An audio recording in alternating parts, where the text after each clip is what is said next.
Hey folks, welcome back to the channel, your home for all content Lord of the Rings home. Today we're going to be talking about the kit reveal for Lord Balin. I know I pronounced it Balin in the last video, but it is pronounced Balin. So I'm correcting that for this time. Happy Hobbit Day, by the way. Today is supposed to be the day that Frodo and Bilbo celebrate their joint birthdays. Shout out to Celtic for dropping that in the Discord earlier. Okay, let's get right into it. Lord Balin, he's a support. Balin's expedition, so it's going to be a new party. It's not going to be Thorin's company. And a dwarf. Obviously works best with Orifin and Rumil. Let's see. Is there anything important here? It seems to be a record of fortunes. This is in the previous article that they released yesterday. His throne in Moria obtained. Lord Balin must still battle orcs and other Moria denizens for his right to keep it. I do think it's interesting that they're adding Balin's expedition here. Two-handed heavy, he's a leader, obviously. Another support leader. All right, let's get into the basic. Let's see what it looks like. All right. I love his character design. It's so cool. Strength of Durin. Attack the target enemy for 90% damage and 50% chance to cleanse one Bane from one random squad member. This is something that the dwarf squad needs, is a cleanse, and he's doing it on his basic. At max, more damage, and you're guaranteeing the cleanse still from just one random squad member, though. Special ability 1, Dwarven Sundering. All right. That's all right looking. That's fine. Oh, he twirls it. He does a little twirl. Okay.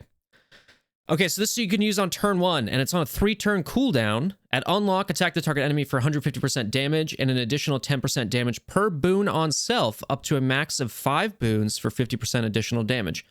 That's interesting. Attack the target enemy for 330% damage and an additional 30% damage per boon on self, up to max of 5 boons for 150% additional damage. 50% chance per elf ally to gain 1 stack of nimble. Really interesting. So the dwarves have some buffs that they can put on themselves, especially with the kind of passive leadership combo with Biffer. But this is more explicitly putting buffs on himself. Obviously, we're getting a little bit of synergy with the nimble there, or with the elves there. And that's coming from the fact that, again, this is a Shattered character, the first What If character, where the dwarves and the elves helped each other out. Mazarbul's Reckoning. He's reading from the book. Let's see what it looks like. Yep. Turn into chapter 3. Oh, how to kick your ass. Great. Oh, also a turn 1 ability, but a 4-turn cooldown. Ability stamina cost and at battle start reduces to 3 at rank 4. That's an interest. I'm glad they put that in there. So at unlock, cleanse 1 Bane from all squad members. 50% chance to grant 1 stack of regeneration for 1 turn to all squad members. And then at max upgrade, cleanse 2 Banes from all dwarf and elf squad members and 1 Bane from all other allies. Grant 2 stacks of regeneration for 2 turns to all squad members. Another cleanse. This is incredible.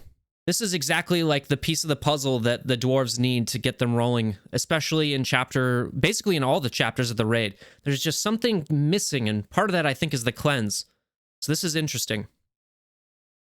It's passive, Faith and Loyalty. Ability description at unlock. If Rumil and Orifin are allies, the first time this character receives a fatal blow, he heals himself for 10% of this character's max health. He attacks all enemies 2 times for 45% damage per hit. Interesting. Grant 100% turn meter to Rumil and Orifin. So this, you don't want to split them up because that is really, really powerful. Wow. And that's just at unlock. Okay. At max upgrade, when this character is inflicted with a Bane, gain 5% turn meter. Incredible.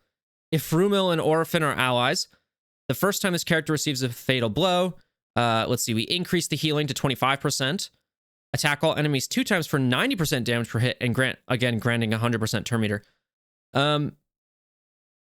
Something I wanted to say here, now that I had a little bit of time to process it, on a special one, the damage here, first of all, 150 to 330% damage is massive, but the additional, it goes from 10% per boon to 30% per boon, plus this additional nimble.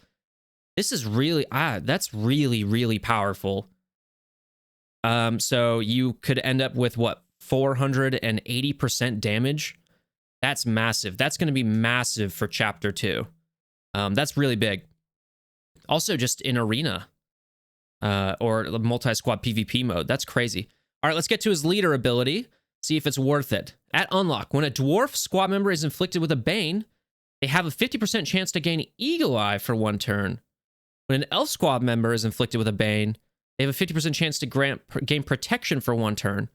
When a Balin's Expedition squad member is inflicted with a Bane, they have a 50% chance to gain both effects. So I'm wondering if we're going to get, obviously, Rumil and Orphan are going to get the Balin's squad member, or Balin's Expedition tag, but I'm wondering if we're going to get a full team. Right now, I'm obviously thinking, okay, well, you just throw Legolas and Gimli in there and you complete your 5-man squad there. That makes a lot of sense to me, but I think there might be some mixing and matching we can do here with just either other elves or the dwarves is what I'm mainly thinking about. At max upgrade, when a squad member is inflicted with a Bane, with a dwarf squad member is inflicted with a Bane, they still get Eagle Eye for 1 turn. Elves get protection, and when a Balin's Expedition squad member is inflicted with a Bane, they get both effects. And then dwarf and elf squad members gain 20% armor. So, interesting. Okay, so you go from 50% chances here up to guaranteed chances, and then you also get plus 20% armor, which is good. We'll see what the skill layout here is. I'm not quite convinced that I would want to put this past level 4. It's obviously going to depend on what skill level 5 and 6 are, but is this worth putting epic ability materials into? It doesn't seem that inspired to me. It's actually really interesting because, yes, this is pretty good, but I don't think it's necessary, and it might not be as good as something like Bifur's leadership. I really like his passive, though. So if we go to LOTR.gg, let's just look at Bifur's leadership for a second here. So when a squad member gains defensive, they have a 50% chance doubled for dwarf squad members to gain might. For 1 turn, dwarf squad members also have 50% chance to gain counterattack. I still might run... Just, again, this is going to be getting a lot of buffs on Lord Balin here, which is what you want, especially for his special 1, right?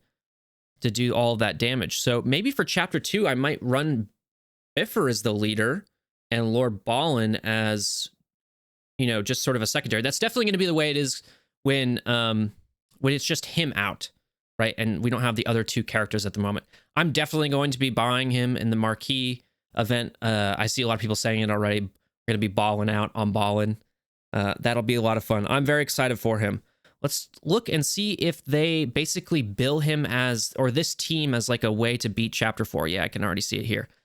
Balin, a descendant of the line of Durin, was driven from his home at a young age by Smaug, the dragon. Throughout his life, he was accompanied by dwarves who wanted to reclaim their rightful homes and lands. However, it wasn't until after he fought in the Battle of the Five Armies that he led an expedition to reclaim the ancient kingdom of Moria.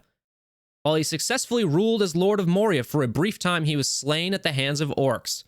And of course, we are exploring the Shattered Timeline where they cross through Lorien.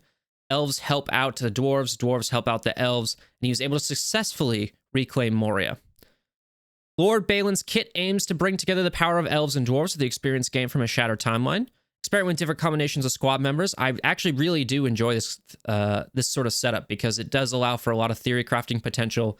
Mixing and matching squads, especially for each chapter, having something different. That'll be really fun to figure out. Find the best squad for your roster. When the brothers Rumil and Orphan join Lord Balin, he will survive 1 fatal blow if the brothers are alive. Use this to your advantage in Chapter 4 of the Mines of Moria raid. That's an interesting clue. Very interesting. Lord Balin's leader ability, Lord of Moria, grants Eagle Eye, a powerful boon that prevents an attack from being evaded or blocked. Keep this in mind when fighting enemies with nimble or defensive. It can be very effective against enemies that apply blind. So this is, I did a whole video looking at Gandalf's skills and trying to predict what we might expect in Chapter 4, what the Balrog is going to do. And I actually was like, okay, Gandalf applies Eagle Eye and Protection. Where's that kind of fitting? I mean, those are nice, but like, where's that fitting into a specific mechanic in the raids? And now we have this specific strategy tip here about 1, getting like surviving a fatal blow, which tells me Balrog probably has like a 1-hit KO type move. And 2, granting Eagle Eye again. So my guess is that one of the modes for the Balrog is like you can't hit him unless you have Eagle Eye, or he's got some percentage chance to basically dodge and Eagle Eye always guarantees that hit. Probably something like the Shadow mode. That's just what I'm thinking. All right. Start 8 a.m. October 2nd. Okay, so we are still in the Denethor Marquee here, and then basically after the Denethor Marquee, a week from when the Denethor Marquee ends is when his event will start. So they're not specifically billing him as a solve for Chapter 4, or that this team is a solve for Chapter 4, but they say it's going to be good for Chapter 4. That's pretty interesting to me. I'm very excited for the character. I think it's going to be fun to be able to mix and match the elves and dwarves squads quite a bit. And I've got a lot of elves and dwarves up, so that's nice for at least for my roster. But I'm very excited about this. Let me know what you think down in the comments below. We also hit over 1K subs, so appreciate the support that you guys have been showing the channel. With that, take it easy. Thanks for watching.